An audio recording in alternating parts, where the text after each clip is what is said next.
I believe that you run from love. I believe that Dr. Cheyenne Bryant is quite possibly the same personality type as Nick Cannon and Cam Newton. I believe that all three of you are serial monogamists with narcissistic tendencies. But I don't think love and marriage actually go together. If I spoke to the women you dated, would they tell me you're emotionally unavailable? Are you a romantic coward? Is it possible that the reason you haven't given your heart to another woman since divorce is at a certain space in your soul, you still crave a reuniting with the woman you divorced? That's complicated. No, it ain't. It's a yes or no question. That's complicated. Safe space, a brave place to have conversations and counsel amongst men. It's not about canceling one another, it's about counseling one another. And I'm here with the distinguished, the potent King Kong of consciousness, but also the doctor of clinical psychology, someone who cares a great deal about the Black community and specifically the Black men in our community, the one and only Dr. Umar Johnson. Good to see you, Brother Nick. Once again, back by popular demand. Glad to be back. Man, so we got to get right to it, man. I'm on your couch. I'm in your office. There's been a lot of conversation recently about relationships, specifically in the Black community, in terms that have been thrown around like high functioning, high value.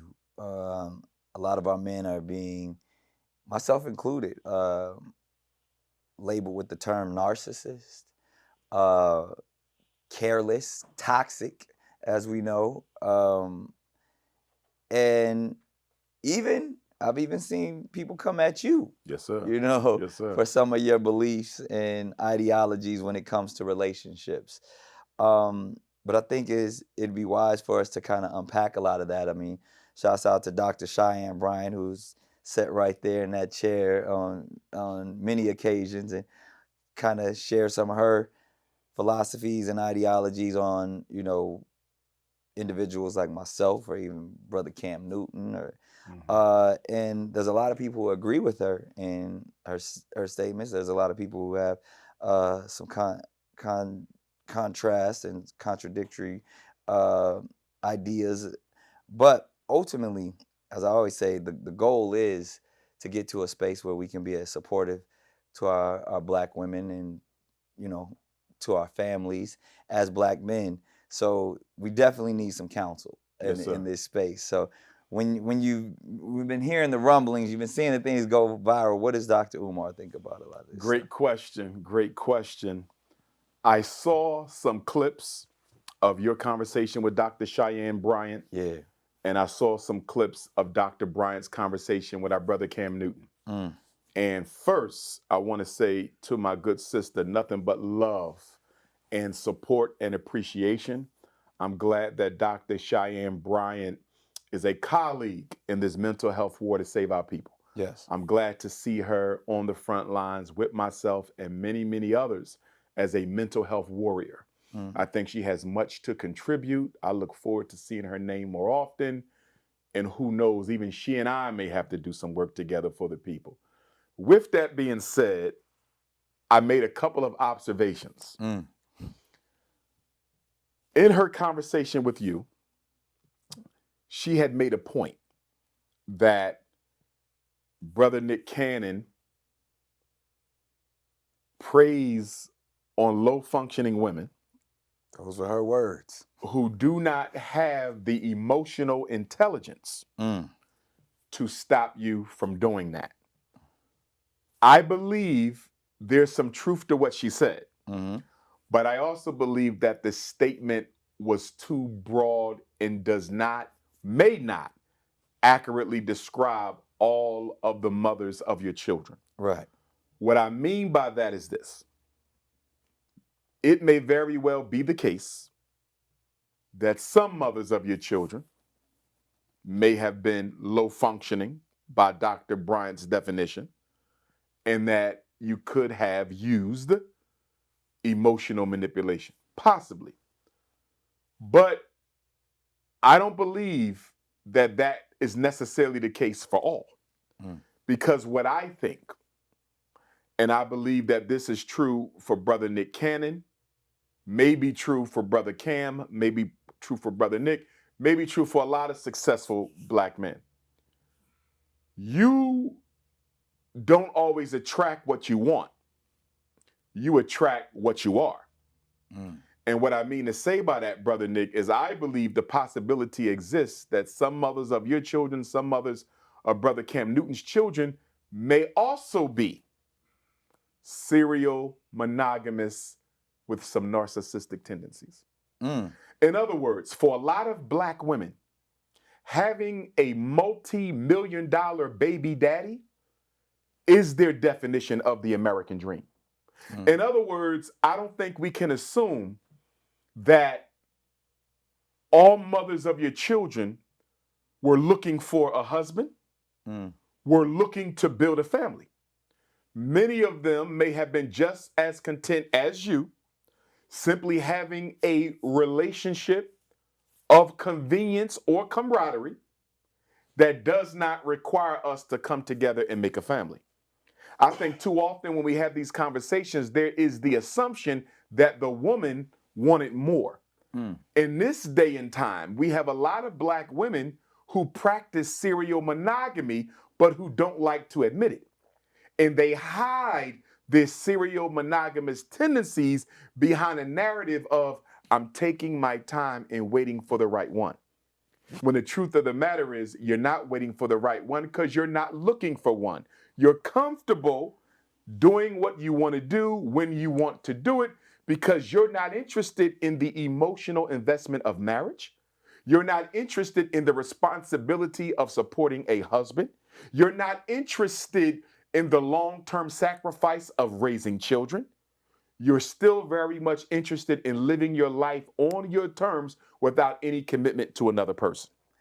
So my rebuttal, or even just additive to that sauce, going, and I've actually had this conversation with Dr. Bryant as well. I agree with you when you say a lot of this is broad, and a lot of this, what people don't understand is, like, literally, it's counsel. It's where, there's going to be an element of discourse. There's going to be an element of pontification that, from your expertise, from a doctoral perspective, is going to say, this is how I view the scenario.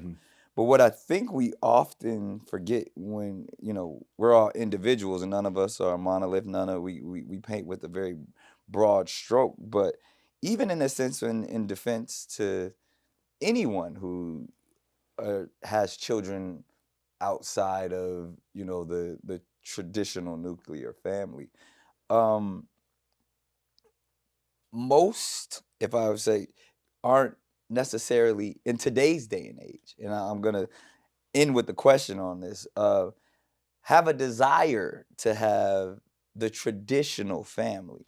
One, for a lot of us, we didn't see the traditional family. We're a generation of what we call broken homes. Even if I'm speaking for myself personally, my parents met each other when they were teenagers, and I don't even know if they was necessarily boyfriend or girlfriend. But not to use that as an excuse or anything, because I did attempt to do the traditional husband and wife thing, and actually value that. Even for years, I've been engaged many times, married once, because I am that hopeless romantic. I did have that dream of, and actually, was married to my dream girl in that sense of, and I still to this day would call that a very successful marriage, in the sense we birthed two beautiful children, and to this day consider each other great friends, and have built a wonderful family together.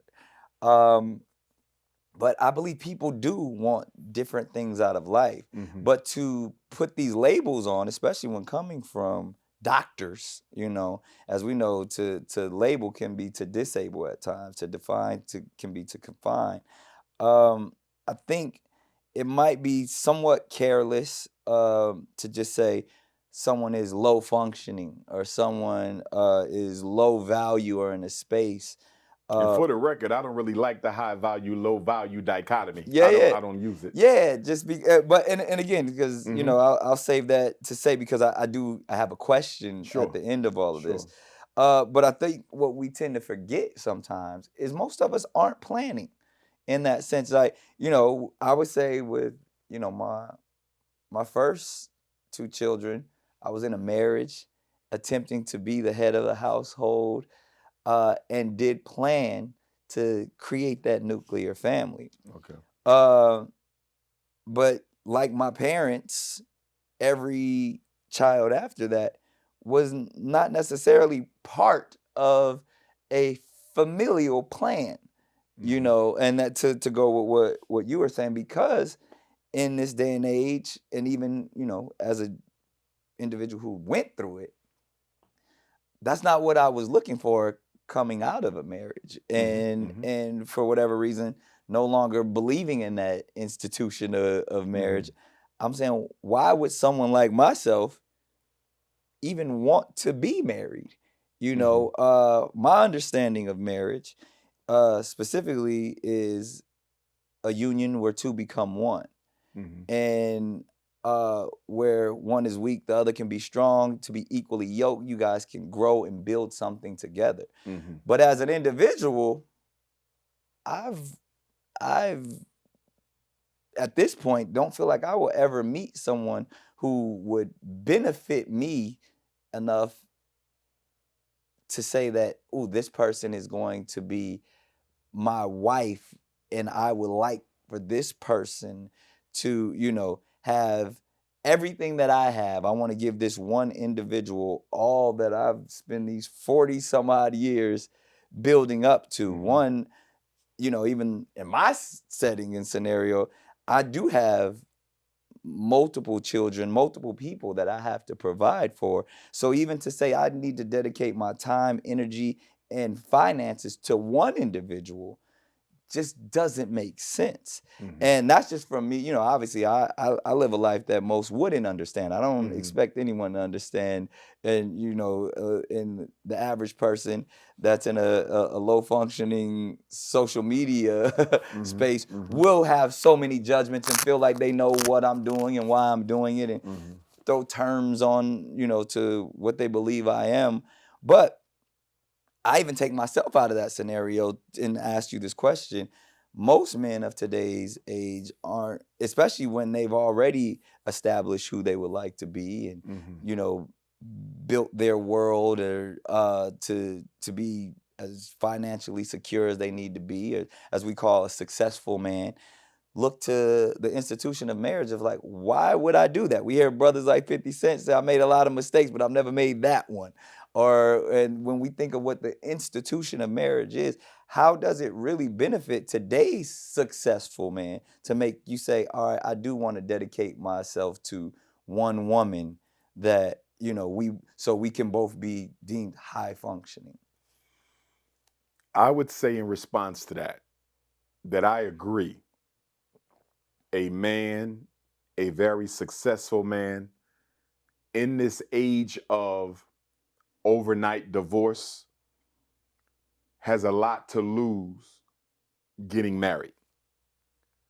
However, I think the reason why we still have to consider the union is we have to reflect on what the purpose of marriage is in the first place. And marriage is a institution where we regulate the conduct and intimacy between men and women to make sure that the products of those unions, which are the children, are raised in a structured environment so that they become psychologically healthy individuals who can contribute to the maintenance and perpetuation of the community as opposed to being agents of its destruction. Right. So marriage is necessary to guarantee that children are being raised in the safe spaces that they need to become the healthy individuals that the community depends upon to further itself.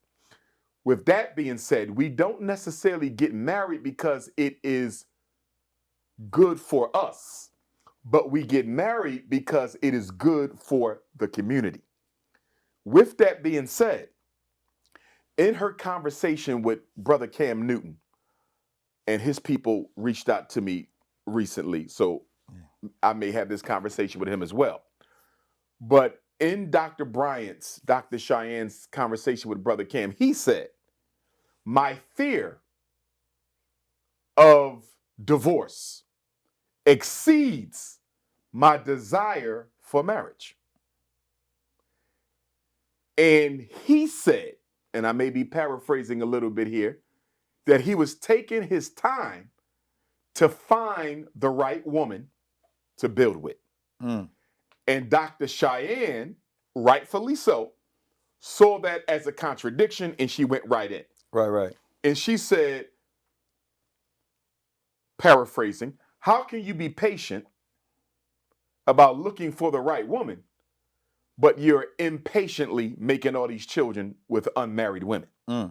In other words, if you're going to take your time and find a woman, slow down and take your time with impregnating them as well. Right. To that point. I understood her point. Now, here's where the irony comes in, and I'm going to bring it back to you for a question. Right. Cam Newton flipped it.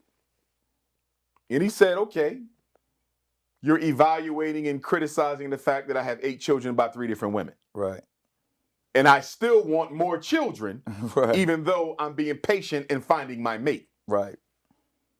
But you're 41 and haven't had any children. To what can we attribute your behavior? Right. Here's the irony. Her answer to Cam was exactly Cam's answer to her. She said she was taking her time. So I'm looking at this as a psychologist, right? Right. And then Cam comes with another question. He says, what age or how young can your potential mate be? She mentioned 26, 27. I said, as a therapist, bingo. I said, I know why Dr. Cheyenne Bryant isn't married. Dr. Cheyenne Bryant has a fear of abandonment. And the reason why a 26, 27-year-old spouse possibly would be appealing to her is she could parentify herself in that relationship where she becomes the mommy and the mate. And in being the mommy and the mate, I'm able to coddle my young partner. And in doing so, I get to control his behavior, therefore preventing the abandonment that I fear. When I looked at her conversation with you, you asked her the same question as well. Yeah. Well, what about you? And she talked about how she almost jumped the broom 4 times. She's been engaged 4 times. So once again, my therapy lights went off, and I said, here it goes again. The reason Dr. Bryant never managed to jump the broom on those 4 occasions is because her abandonment issues that she honestly put out there are so strong that she has a tendency to want to over-control her mate as a means of preventing the abandonment. And in her over-control of these men who do not want to be over-controlled, she either pushes them away or they leave of their own volition because they don't like the manner in which she wants to control the relationships. Look at these doctors doctoring on doctors. Here's the point that I'm making though. And this isn't all love to Dr. Bryant because she's brilliant. I love my sister. I believe that Dr. Cheyenne Bryant is quite possibly the same personality type as Nick Cannon and Cam Newton. I believe that all three of you are serial monogamous with narcissistic tendencies. Wow. First of all, serial monogamy and narcissism go together. Go together. Because when you look at the narcissist, grandiosity, Yeah. too important to commit one's emotional resources, to not want to invest emotionally. When I look at a woman that beautiful without a child, the marriage I can understand. It's slim pickings for sisters. That beautiful without a child, that was deliberate. And I believe that she may be an example of one of our sisters who says they're waiting for the right one, but may not necessarily be waiting for anyone at all. But because it's expected of me as a black woman to get married, I need to have a justification for why I am not. The question that I have for you, Brother Nick, do you think that you attract women who are very much like you because the expectation of emotional investment is very minimal from those women? In other words, they're fine with us going half on a baby, and we're going to raise this baby together. Beyond that, I'm not looking for much more from you, bro. That's the sister. Right? Do you think that you may attract women who are looking for minimal emotional investment from their partner because if she expected that, you would be forced to move out of your comfort zone and actually have to experience without reserve what it really means to be intimately involved and emotionally responsible for a woman? Absolutely. But I say that in the sense because I think the institution of marriage is no longer valued at that level for. But even if it's not, that doesn't necessarily have to do with you and the way in which you engage queens. Yeah, but like I said, because the type of women that I'm normally around or attracted to are usually, as we call them, the independent woman, the woman that's on the grind, the boss, the one that's about hers. And even because again, it's very interesting because I'll take it back. We all have stages of life. I was at a certain stage in my life a few times early on where I wanted to do it in a traditional setting the right way. I was the young Christian brother, early 20s that wanted a relationship to work so much that I was willing to be celibate with my partner and do pastoral counseling and we gonna do this. And because those situations didn't turn work out the way you wanted them to, did you put a prison around your heart? Oh, absolutely. That's exact. And then that's what I'm saying. And that's early stage. Then I get to a stage where I feel like I actually got it right. Okay. I got married to my dream girl. I'm living the life in which I want to live. And then when life continues to happen, you then, because speaking from experience, I'm like, oh, wow, I thought I had it right.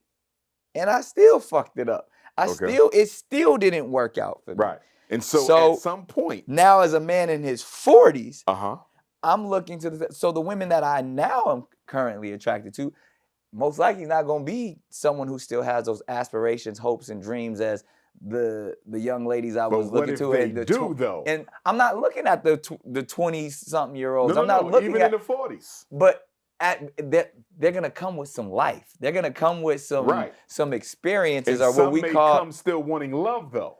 I don't think love and marriage actually go together. I mean, they don't have to go together. They don't have to go together. Yeah, marriage is But if you find a woman who still wants love, are you able to reciprocate, or are you at a point in your life where there should be no expectation of the woman you meet for emotional reciprocity. Is Nick Cannon still able to reciprocate emotionally, or are you beyond that? And if you are beyond that's that, an interesting do question. you communicate that honestly to the women you date? Absolutely. I think, So like you I said, tell them, I'm beyond I'm emotional emotionally unavailable. You tell them that. I said, you know what I'm emotionally available for? My children. Why do you say that? Because they're the ones who need. Oh, you said emotionally available for my children. Okay, you didn't say you were not emotionally available for the No, children. the only people that I am emotionally available for are my children. Or at least the priorities.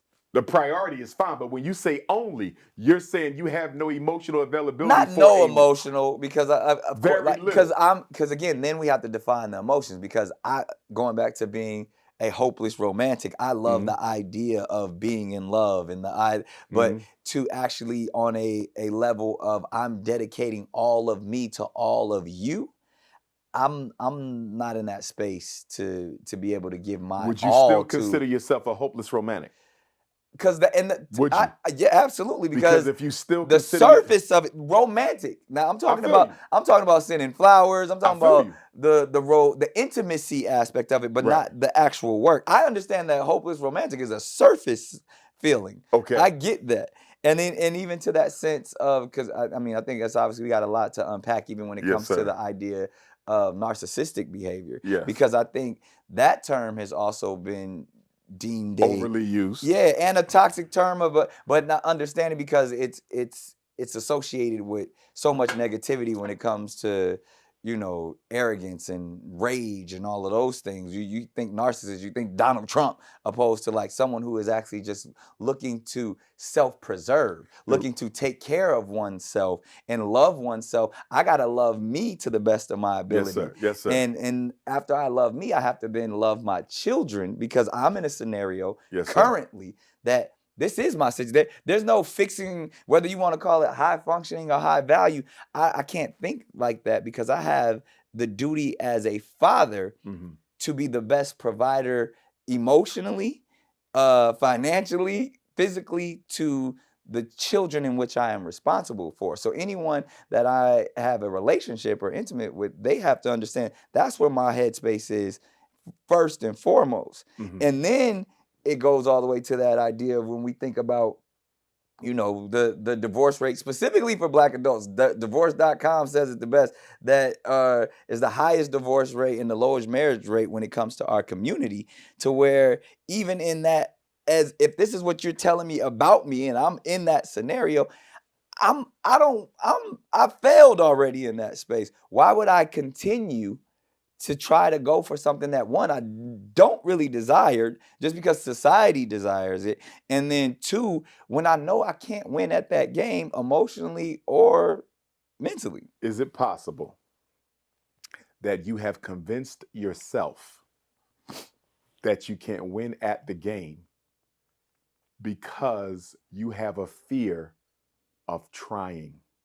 In other words, is there an apprehension about giving genuine love with a woman an opportunity because you fear the failure before you try?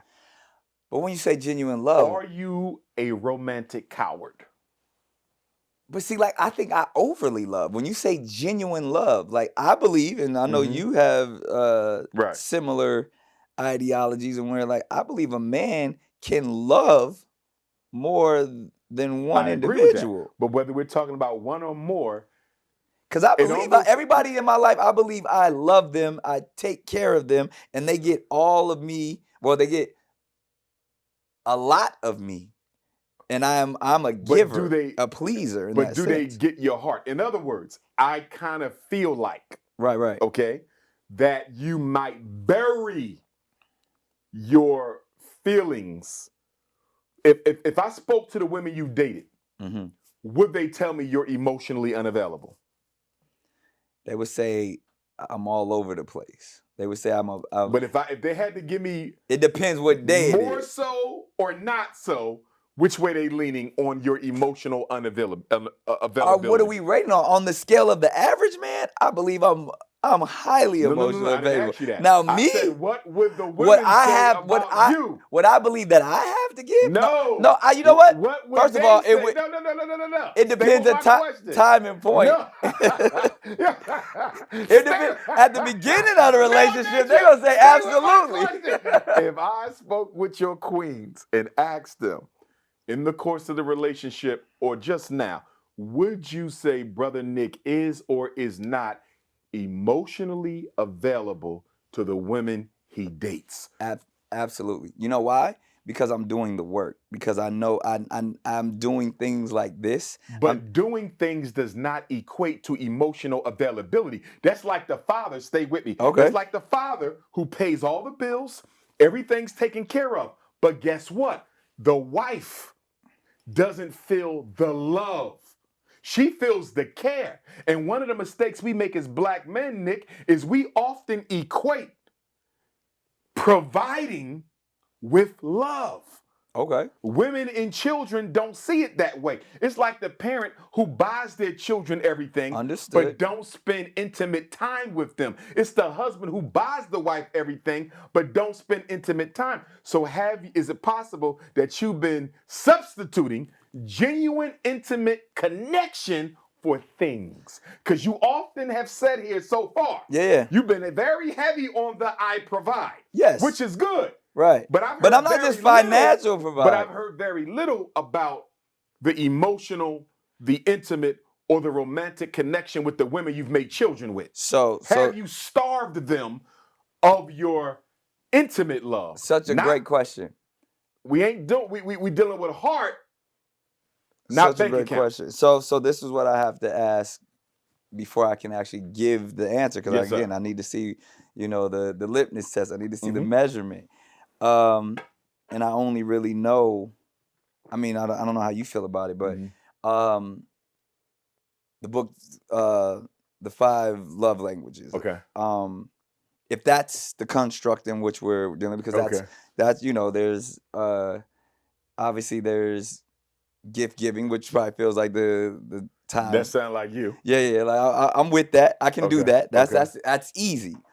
Words of affirmation, which is, if this is how we're defining love, because I have trust issues and abandonment issues, I need words of affirmation from my partner. Now, and then there is quality time, which that's one I know I struggle with because I don't have a lot of that. I'm spread thin in multiple areas. So I know that's always the space. If you did ask anyone that I deal with, they're definitely gonna bring up the quality time is probably the one. If they say I need more of that. Okay. And then the it's not affection, but it's no. What's the one where you touch physical touch. Yeah. Physical touch. So physical touch, I'm great at that. like that's probably one of my strong suits. And then the last one is acts of service, which again steps into the root of providing, you know what I mean? And even so, if those are the 5, if that's our measurement of love, which so far that's what psychology has deemed how those are the 5 things. I would say the one space that I struggle with is quality time, but all of those other ones I'm active and focused in those spaces of one attempting to become a better partner. But if there was one space where someone who's dealing with me at this big age that I sit right here, it would be quality time. And in that sense, where I'll even go one step further, because I've done the work and I kind of know I'm a runner. I avoid. I flee when conflict approaches. So I know how to then if I'm looking at my flaws, I cut off. So my partners in that sense, and because I have options, I can say, you know what? I'm not gonna put up with this low frequency or this energy, and therefore, but those would be the only thing. Other than that, my point, that you tend to be emotionally unavailable in those scenarios. Absolutely. Okay. Absolutely. Okay. So, and then again, because The session is already over. Dr. Umar done broke it all the way down, but we're definitely going to continue in our next one. But I'll allow you to have this final assessment. Here's the final assessment. Black men who come from issues of abandonment, trauma, family turmoil, any type of dysfunction, we sometimes create realities in our life that will prevent us from having to take the dangerous leap forward of attempting to build an authentically intimate relationship with a woman, because deep down inside we either feel we don't deserve it, feel we will be inadequate in trying to do so, or feel that we will be disappointed by the partner. I believe, in our limited discourse here, Brother Nick, that you run from love. And I believe you create a lifestyle for yourself that helps justify why you don't give it an opportunity, such as your career being so busy, all the children you need to tend to. I got enough love from them, Doc. But the problem though is we will one day wake up and realize that of everything else we had in our lives that we enjoyed, the materialism, the success, all of that, we will one day wake up to realize it still doesn't equal what we missed out on from allowing ourselves to be genuinely loved by a woman. And the serial monogamy in and of itself keeps us so busy that we rarely ever sit down long enough to think about how we're missing out on not allowing ourselves to be nourished spiritually, psychologically, and emotionally by a real woman. Wow, that's heavy. So, just as I did with Dr. Cheyenne Bryant, I'm going to have to, do the same in this scenario, because you are a single man. Who isn't married, without children, right? You're Two. Oh, okay. 22 and 13. Oh, okay. So you do have 2 daughters. So 2 daughters, but not in a traditional marriage by any means. As we wrap up this session, in our next session, I would love to unpack, why Dr. Umar is currently not married, and I'm interested to see if he's gonna have the same answer as Dr. Cheyenne Bryant. But mine gonna be different. Mine gonna be different. You made some great points, and I do think in our next session, we should definitely unpack, the institution of marriage even further, because as someone who has been married, who I believe has felt those things that you say a marriage brings outside of finances and success and all of that stuff. When that's taken away and no longer, what does that do to an individual? So I think we got a lot to unpack when it comes to the black divorce, man. Oh, okay, before you cut, one more. What year did you get your divorce? I believe it was a process, but I believe it began in 2015 and ended around 2016. Okay. It takes some time.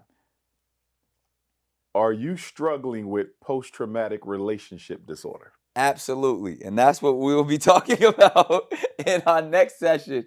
I got one more question. Oh, he's still going. But absolutely, absolutely. She's breaking me down. And I know we're in a public space. Yeah.